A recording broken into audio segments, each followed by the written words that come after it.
Good evening, शुभ संध्या और सभी को मेरा विनम्र प्रणाम। मैं आज इस मीटिंग को प्रारंभ कर रहा हूं। जितने भी पार्टिसिपेंट्स आ गए हैं मैं उनका स्वागत करता हूं।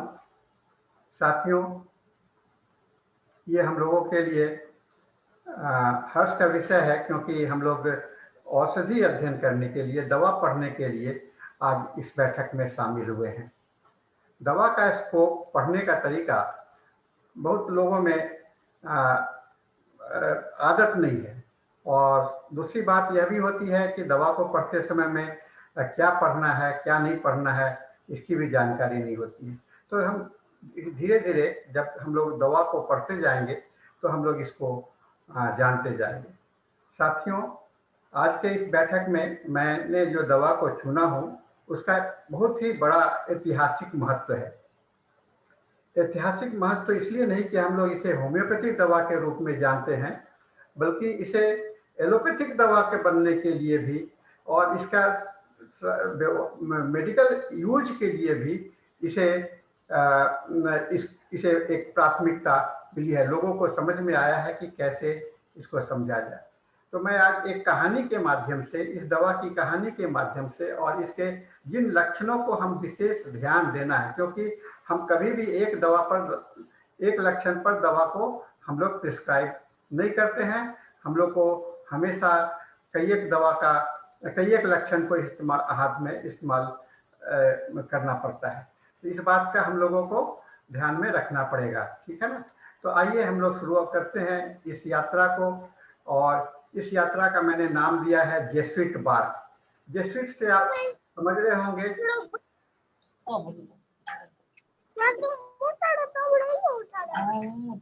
जेसुइट से आप समझ रहे होंगे कि हम लोग, मैं क्या कहना चाहता हूं, क्योंकि जेसुइट एक ईसाइयों का एक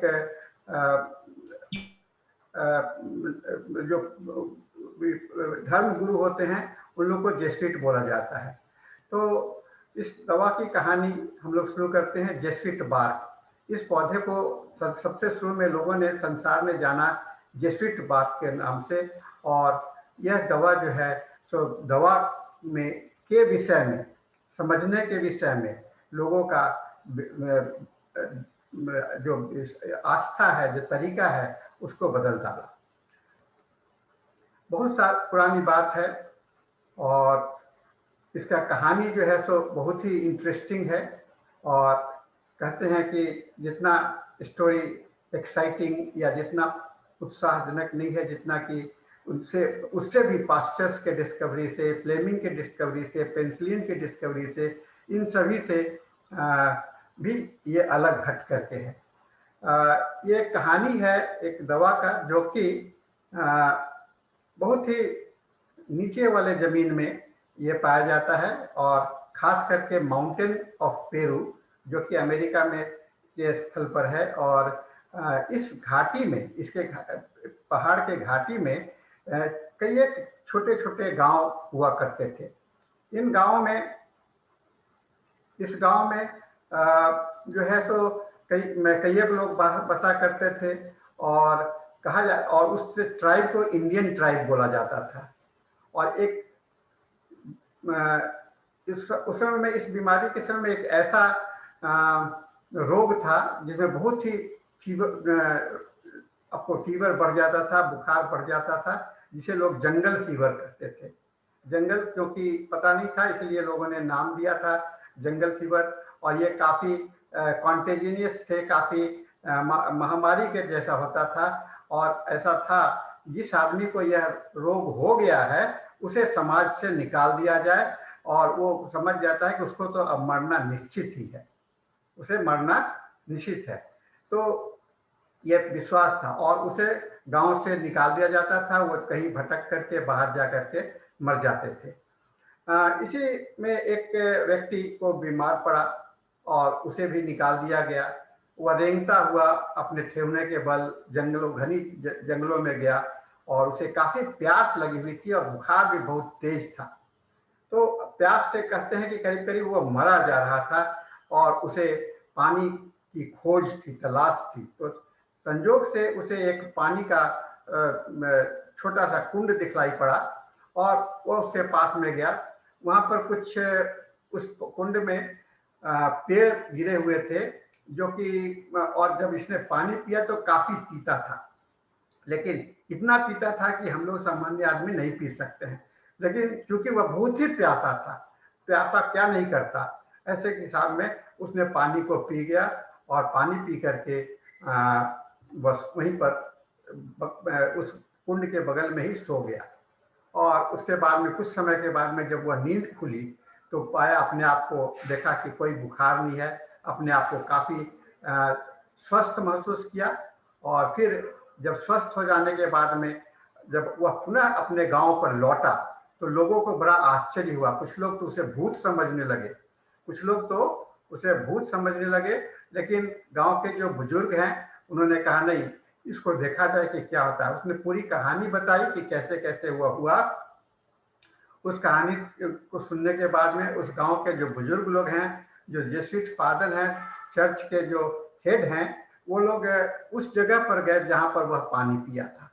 जब वहां पर पहुंचा तो देखा गया कि वह आदमी जो है तो वो पानी, तो उन लोगों ने चख करके देखा, टेस्ट करके देखा तो वह पानी काफी पीता था, नीम के जैसा पीता, जो हम लोग कहते हैं ना तीतापन, वह नीम के जैसा पीता था।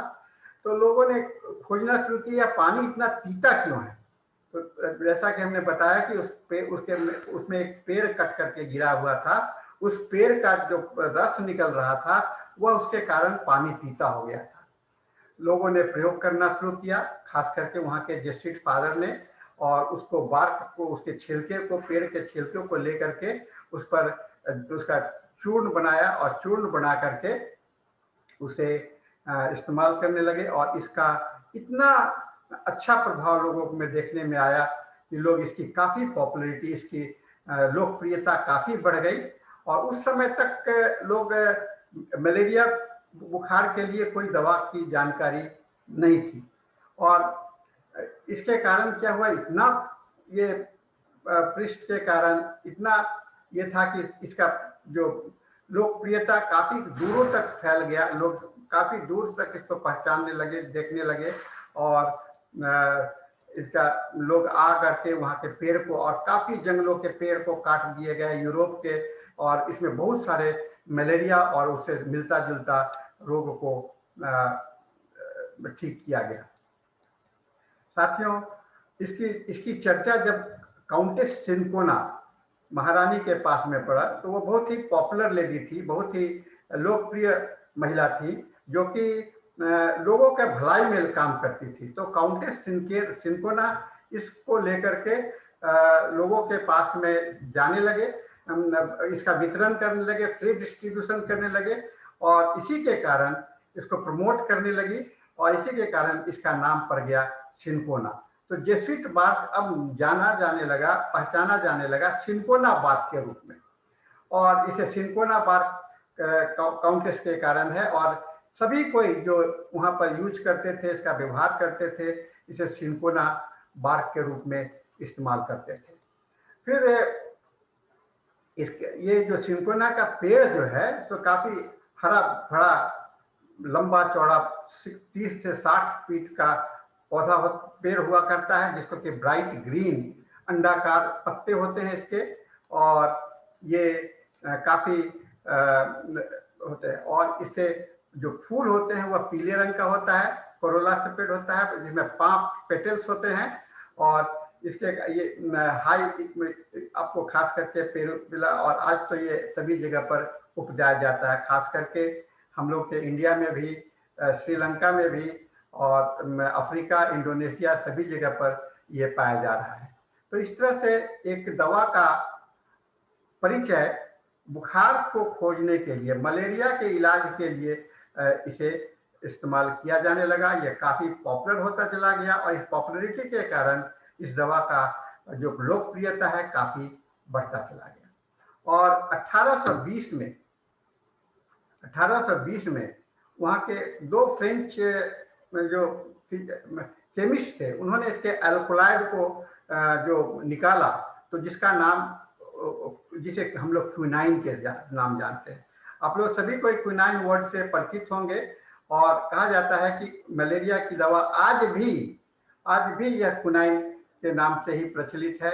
और इसके काफ़ी कुनाइन जो है सो काफ़ी मात्रा में सभी सिस्टम ऑफ मेडिसिन में इसका इस्तेमाल किया जाता है। तो कहा जाता है कि मलेरिया ही नहीं, बहुत सारे बीमारियों में भी इसका इस्तेमाल होने लगा। लेकिन लोगों ने यह पाया कि अगर ज़्यादा मात्रा में आप लेंगे तो आपका कान अंधापन बहरापन आ जा सकता है, आंखों की रोशनी चली जा सकती है और यहाँ तक कि मृत्यु भी हो सकता है। अब इसकी चर्चा, और जब हम लोग अपने मैट्रिया मेडिका को पढ़ते हैं तो और हैनीमैन साहब की बात करते हैं और हैनीमैन साहब के फर्स्ट प्रूविंग की बात करते हैं, तो हैनीमैन ने भी इसको देखा कि यह दवा काफी कारगर है और कितना सही है, इसको जांचने में ये लग गए। और इसने इस सिंकोना के फीवर को वास्तव में यह फीवर को कैसे काम करता है, कैसे ये करता है, इसकी खोज में, इसकी तलाश में ये लग गए। और इन्होंने इसका जो वर्णन है क्विलेंस के मैट्रिया मेडिका, को आपको यहाँ मैं दिखला रहा हूँ। क्विलेंस का मैट्रिया मेडिका जो कि बहुत ही पुराने समय का है और 1790 का है, और क्विलेंस ने इस मैट्रिया मेडिका को ट्रांसलेट किया अपनी लैंग्वेज में, और वहाँ लिखा हुआ था, उस किताब में लिखा हुआ था, strengthening power it exerts on the stomach. ये जो पेट में के ऊपर उदर में, पेट में जो शक्ति प्रदान करता है, उसी के कारण यह ठीक करता है। और ये लाइन जो है सो उन्हें काफी प्रभावित किया। पेट के पर स्ट्रेंथ पावर को स्ट्रेंथ करता है, स्टोमक के पावर को मजबूती लाता है, और उसी के कारण लिखा जाता। ऐसी बातें और कहीं नहीं लिखा हुआ था। तो वो जांच में लग गए कि क्या यह वास्तव में सही है या नहीं, और उन्होंने उसको देख करके अपने खुद पर उन्होंने प्रयोग किया, तो उन्हें लगा कि ये शायद गलत है, सही नहीं है। और उन्होंने क्विलेंस की बातों से वह सहमत नहीं हुए, क्योंकि क्विलेंस की बात जो केवल पेट की बात कही हुई थी, तो क्विलेंस ने इसकी आलोचना किया कि क्विनाइन जो है so was a tonic for the stomach कहना सही नहीं है। और यह मलेरिया फीवर पर काम क्यों करता है, यह सिमिलर इंटरमिटेंट फीवर के कारण, लेकिन यह एक प्रयोग में लाया जाता है। और हैनीमैन ने बहुत ही अच्छा कहा है, excepting opium I know no medicine that has been more often misused in disease and employed to the injury of mankind. कहते हैं कि ओपियम को छोड़ करके शायद दुनिया का ही कोई ऐसा दवा होगा जो कि मानव सभ्यता के लिए इतना खतरनाक नहीं हुआ होगा जितना कि यह सिंकोना उस समय तक हो चुका था। और आज भी हम लोग जब पढ़ते हैं तो क्विनाइन के साइड इफेक्ट को देखने के लिए हम लोगों को मिलता है, और हम लोग अपने रिपोर्टरी में, मैट्रिया मेडिका में, इसके bad effects of the quinine की बात हम लोग करते हैं। तो ये जो सोच है डॉक्टर हैनीमैन का, यह डॉक्टर हैनीमैन ने इस सोच को आगे बढ़ाने के लिए इसका प्रयोग उन्होंने शुरू किया, और प्रयोग करने से उन्होंने यह पाया कि यह दवा जो है सो एक अलग तरह का हित है, और इसके खाली पेट पर ही नहीं, पूरे मानव शरीर पर ही इसका प्रभाव होता है, पूरे मानव शरीर पर प्रभाव होता है। और इसके लक्षण को आप जब पूरी तरह से नहीं देखेंगे, केवल एक लक्षण के माध्यम से, दो लक्षण के माध्यम से दवा का चुनाव अगर आप करते हैं, तो आप निश्चित रूप से आपका दवा जो है सो काम करेगा ही करेगा, इस बात को आप नहीं कर सकते हैं। क्योंकि हैनीमैन ने भी कहा है, और बाकी सभी साथियों, सभी स्टालवर्ट्स ने कहा है कि no medicine is represented by a single symptoms however peculiar it may be. तो आज हम लोग ये देखने जा रहे हैं इसके चरित्रगत लक्षण क्या है, इस दवा के चरित्रगत लक्षण क्या है। और चरित्रगत लक्षण को दिमाग में रख करके आप कभी भी कोई दवा को चुनने का कोशिश करेंगे तो कहीं, और चरित्र कभी एक लक्षण से नहीं बनता है, चरित्र एक समूह लक्षणों के समूह से बनता है। तो इस समूह को हमें बनाने की आवश्यकता होती है, इस चीज को हम लोग पहचानने का कोशिश करेंगे। तो आइए इसके कुछ चरित्रगत लक्षणों को एक एक करके देखते हैं कि यह कैसे यह है। सिंकोना के विषय में कहा जाता है कि ये बहुत ही कलात्मक आर्टिस्टिक व्यक्ति होते हैं और जैसे कि बहुत ही रंग पसंद करते हैं, रंग और रंग के प्रति इनकी काफ़ी रुचि होती है, खासियत होती है। ये काफ़ी सेंसिटिव टाइप के व्यक्ति होते हैं। सिनकोना व्यक्ति जो होते हैं उस पर ज़्यादा कारगर होता है, जो कि काफ़ी सेंसिटिव होते हैं, जो जैसे कुछ लोग कविता लिखते हैं, आर्टिस्ट होते हैं, पेंटर होते हैं, जिनके पास में ब्यूटी के प्रति, खूबसूरती के प्रति जिनकी चाहत होती है, उन पर सिनकोना का, ये चाइना ऑफिशियलिस्ट का काफ़ी नाम होता है। और इसे कहते हैं कि बहुत ही ऐसे व्यक्ति जो होते हैं जो कि पेंटिंग में, राइटिंग में और ये करते हैं, इनको बोलना उतना ज़्यादा पसंद नहीं है और ये खास करके ये रिजर्व रहते हैं, अपने आप में समाये हुए रहते हैं, दूसरे के ऐसे में नहीं रहते हैं। तो इनके पास में बहुत सारे दोस्त नहीं हो सकते हैं क्योंकि ये रिजर्व होते हैं, अपने आप में समाये हुए रहते हैं। इसीलिए अपने आप को जो उद्गार करना होता है, अपनी बातों को वह लिख करके कविताओं के रूप में, पेंटिंग के रूप में लिख करके ही कर सकते हैं। इसीलिए जब आप देखेंगे कि सिनकोना का व्यक्ति जो है सो बात करता है, तो बात करते समय में उसके मिस्टेक्स होते हैं, माने शब्द एक दूसरे पर उलझ जाते हैं और उसे खास करके बात करते समय में छोटी छोटी बातों को भी, छोटी छोटी शब्दों के लिए भी प्रयास करना पड़ता है कि मैं अगला शब्द कौन सा इस्तेमाल करूं।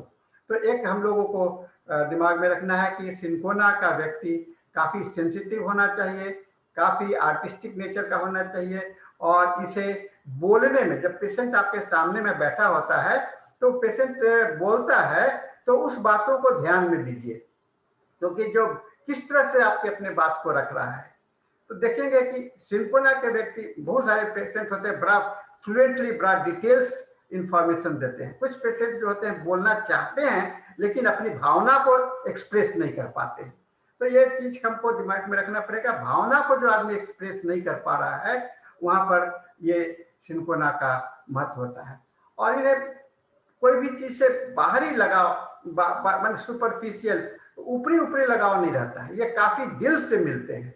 तो ये मैंने कहा ना, ये काफी इमोशनल टाइप के व्यक्ति होते हैं सिनकोना, और इनमें इमोशंस का की प्रधानता होती है। इस इमोशंस के प्रति ही ये इसमें होता है और इसके कारण आप इस लक्षण का आप ट्रांसलेट कर सकते हैं, इसका अनुवाद कर सकते हैं शारीरिक लक्षणों में। हार्ड प्रेशर एमोलरेट है ना, कोई भी चीज जो है तो देखने के लिए गहराई में देखना, कोई भी कष्ट होता है तो उसमें कष्ट में बहुत ही तेज दबाना। बुखार लगा हुआ है तो चाहेगा कि शरीर को बहुत तेजी से दबाया जाए, काफी तेजी से दबाया जाए, और अगर आप केवल सांत्वना देंगे तो वह उसे पसंद नहीं होता है, लगता है कि अरे ये तो बेकार की बातें हैं, और केवल उसे एक्चुअल रियलिटी की बात चाहता है। रियलिटी है ना, गंभीरता इसी में होता है कि वह रियलिटी की बात करता है। और इसके पास में सोचने की कला बहुत ज्यादा है, इमेजिनेशन, कल्पना करने की क्षमता। नेत्रम्यूर में भी काफी है कल्पना करने की क्षमता। ये हवाई किला बना सकते हैं, अपने बहुत ही विचित्र बातों पर सोच सकते हैं, आकाश में उड़ सकते हैं, अपने आप को बहुत सारा स्वस्थ, अच्छा, हैप्पी महसूस कर सकते हैं। यानी कि अपने आप में सीमित रहने वाला व्यक्ति, इसको हम लोग इंट्रोस्पेक्शन भी कहते हैं, या अपने आप में, अपने के अंदर में केंद्रित करके रहने वाला ही व्यक्ति ये होता है। इसलिए इसके और जो भी आदमी कम बोलता है कि ये बोलने की कला बहुत अच्छा नहीं जाता है, वाक्पटुता नहीं होता है, उन लोगों में वो लोग अपने बातों को बोल करके एक्सप्रेस नहीं कर सकते हैं, वो लोग अपने बातों को लिख करके, भावनाओं को व्यक्त करके, आर्ट के माध्यम से, कविता के माध्यम से, लेख के माध्यम से करते हैं। ऐसा व्यक्तित्व आपको सिनकोना का होता है। और सभी तरह के ये इनके प्रभाव, बाहरी प्रभाव इनके जीवन में बहुत गहरा प्रभाव डालता है और इसके जीवन में को बदलाव लाता है। इसलिए जब भी कोई आदमी को बहुत गहरा, जैसे बहुत ज्यादा बीमारी के होने के बाद में हम लोग कहते हैं ना कि बुखार लग गया है तो हम लोग सिनकोना का इस्तेमाल करते हैं। बुखार खत्म हो जाने के बाद में कमजोरी दूर, क्या हुआ वहां पर, काफी एग्जॉस्टेड हो गया। ये एग्जॉशन बहुत इंपॉर्टेंट है। अपने आप को हतोत्साहित हो गया और अपने आप को काफी लाचार महसूस करने लगा। तो ऐसी लाचारी की स्थिति जब आपको दिखलाई पड़ता है तो ये होता है, जैसे आप काम करते करते इतने थक गए, बच्चे लोगों को देखिएगा परीक्षा देने के बाद में, परीक्षा देने के पहले इतने थक जाते हैं कि एग्जॉस्टेड हो जाते हैं, चिड़चिड़े हो जाते हैं, और कभी कभी तो वो गाली भी दे देते हैं, और इतना ये कभी कभी बहुत ही उग्र भी हो जाते हैं। तो ये आपको, लेकिन उनको उग्रता को जाहिर करने के लिए इनके पास में हिम्मत नहीं होता है, और ये कोशिश करते हैं अपने आप को बदल लेने के लिए। तो ये एक बहुत बड़ी बात है जो कि हमें इस बात को दिमाग में रखना है। मैं देखिए आप कैसे इसका एक स्टोरी बनता है। हर एक दवा को आप स्टोरी के रूप में नहीं बना पाते हैं तो आपके दिमाग में अटेगा नहीं।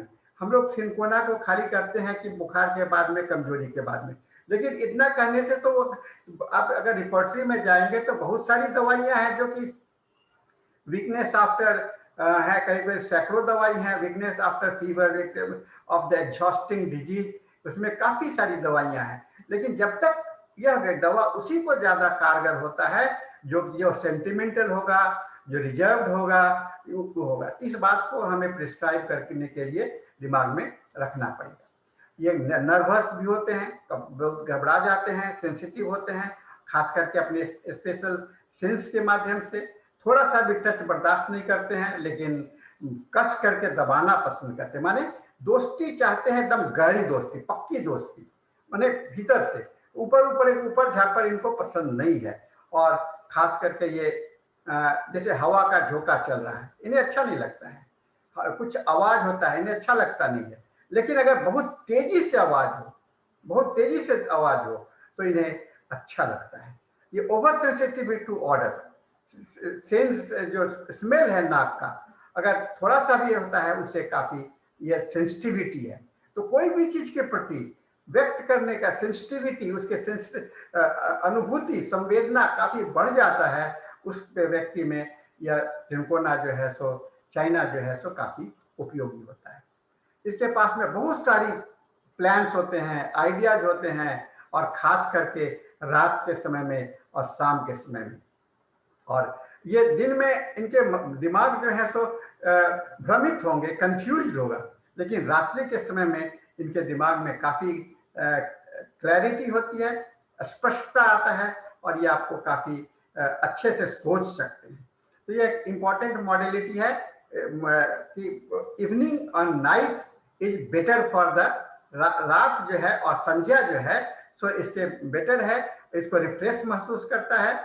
और इसे दिन के समय में आप देखिएगा, इसको बहुत ही डेल्यूजन, भ्रम होता है, तो मेरे जैसा अभाग्यशाली व्यक्ति कोई नहीं है, मैं दुनिया का सबसे बुरा आदमी हूँ, ये इसके कंफ्यूजन ऑफ द माइंड है। लेकिन शाम होते होते यह कंफ्यूजन इनका दूर हो जाता है और फिर अपनी कल्पनाओं में ये खो जाते हैं।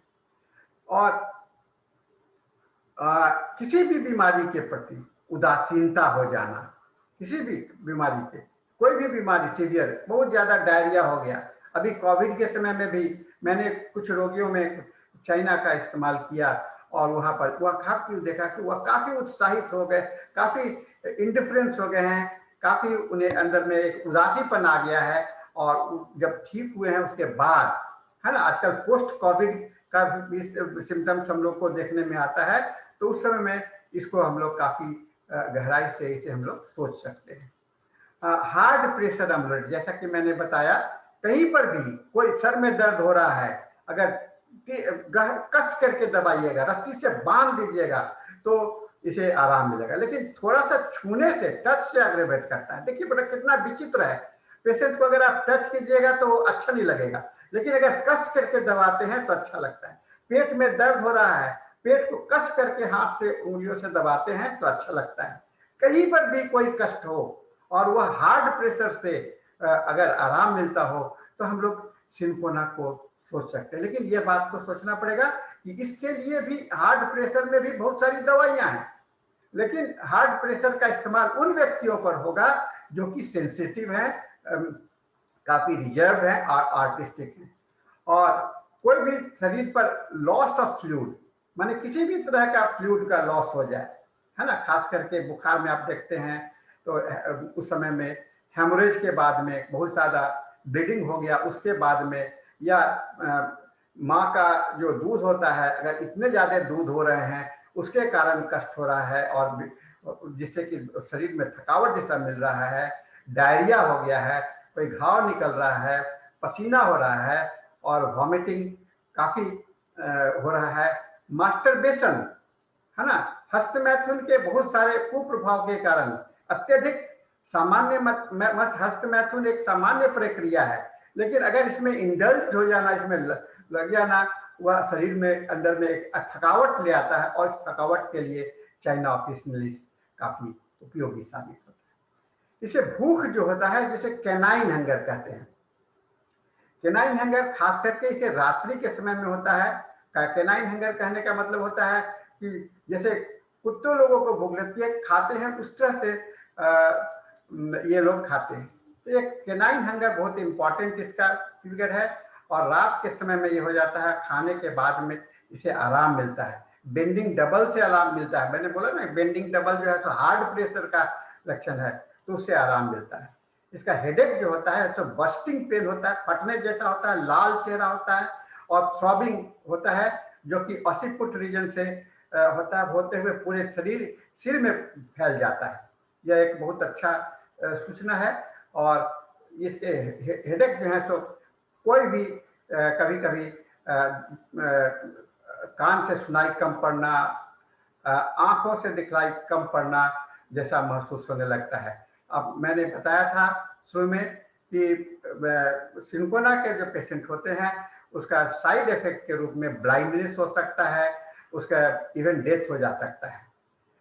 इसके पसीने जो होते हैं सो रात और दिन दोनों समय में होते हैं। आंख बंद करके सोने पर ज्यादा होता है। एक पैर ठंडा हो अदर दूसरा गर्म हो तो वैसे में भी पसीना, अब देखेंगे एक पैर से काफी पसीना निकल रहा है, दूसरे पैर से पसीना, सो वन साइडेड पर्सपिरेशन बहुत इंपॉर्टेंट सिम्टम्स है इसके लिए। इसके जो शरीर के जो प्रमुख भाग हैं जिस पर यह काफी कार्यरत होता है वह होता है ब्लड सर्कुलेशंस और सिक्रेशंस पर, जैसे कि डाइजेस्टिव सिस्टम्स है, लीवर है, स्प्लीन है, ये आपका सेंटर ऑफ एक्शन है। इसके मॉडलिटी, जनरल मॉडलिटी, कहीं पर भी इसको लागू कीजिए, यह कोई खास बीमारी के लिए नहीं होता, किसी भी जगह पर लॉस ऑफ फ्लूइड, किसी तरह का शरीर से जो फ्लूइड का लॉस हो, तरल चीज का लॉस हो, टच करने से बढ़ता हो, थोड़ा सा हिलने डुलने से कष्ट बढ़ जाता होगा, और पीरियोडिकली इसके कष्ट जो होते हैं तो अल्टरनेट डे आया करते हैं, कोल्ड से, ड्राफ्ट ऑफ विंड से, ओपन एयर से, ईटिंग से, fruits, milk, mental exertions, night motions, ये इसके मॉडलिटी है, वर्स एग्रीवेशन है। इसे बेटर कैसे होता है? हार्ड कपड़ा, हार्ड प्रेशर से, और कपड़ा ढीला रखने से, बेंडिंग डबल से, लाइंग डाउन और फास्टिंग से इसे काफी आराम मिलता है। इसके की फीचर्स जो हम लोग संक्षेप में इस दवा को जानने का कोशिश करेंगे, तो याद रखने के लिए मैं एक की फीचर बनाया हूँ। नर्वस एंड इरिटेबल, जल्दी सेंसिटिव होंगे, इंट्रोवर्टेड टाइप के होंगे, जो अपनी भावनाओं को व्यक्त जल्दी से नहीं कर सकते हैं, और इन्हें अपने किसी भी चीज को, और टची एंड इजिली, बहुत ज्यादा टची टाइप के होते हैं, बहुत जल्दी नाराज हो जाते हैं, और नर्वस कैपेसिटी होता है अंदर में। तो इसके कारण जो होते हैं so loss of fluid, onanism, chill और एंगर, कोराइजा सप्रेस्ड, चाय, अल्कोहल, ये कारण हो सकता है। इस चीज को हम लोगों को दिमाग में रखना चाहिए। तो चाइना को टेस्टिस ने इसे फेरम ग्रुप के साथ में रखा है, यानी कि आयरन को बढ़ाने के लिए काम करता है, जहाँ की प्लम्बम, फॉस्फोरस, कार्बोएनामेलिस, पल्सेटला, जिंकम और अदर दूसरी दवाइयों का है। और रक्त में ब्लीडिंग में चेंज लाने के लिए, इसीलिए चूंकि फेरम ग्रुप के मेडिसिन जो होते हैं तो खास करके ब्लड से रिलेटेड होते हैं, हीमोग्लोबिन से रिलेटेड होते हैं, तो चाइना भी आपके शरीर में हीमोग्लोबिन बनाने में काफी उपयुक्त होता है। तो मैं आज इसके माध्यम से एक छोटा सा उदाहरण दिया हूँ। कि दवा पढ़ते समय में आप क्या पढ़ेंगे, क्या देखेंगे, और इस चीज़ को दिमाग में रखना है। मैं छोटे से और इसी तरह से हम लोग एक-एक दवा को पढ़ते जाएँगे और हम लोग इसके विषय में जानेंगे। तो हम लोग का मीटिंग का समय भी समाप्त हो चुका है। मैं एक नए ऐप पर काम देख रहा हूँ और मैं समझता हूँ कि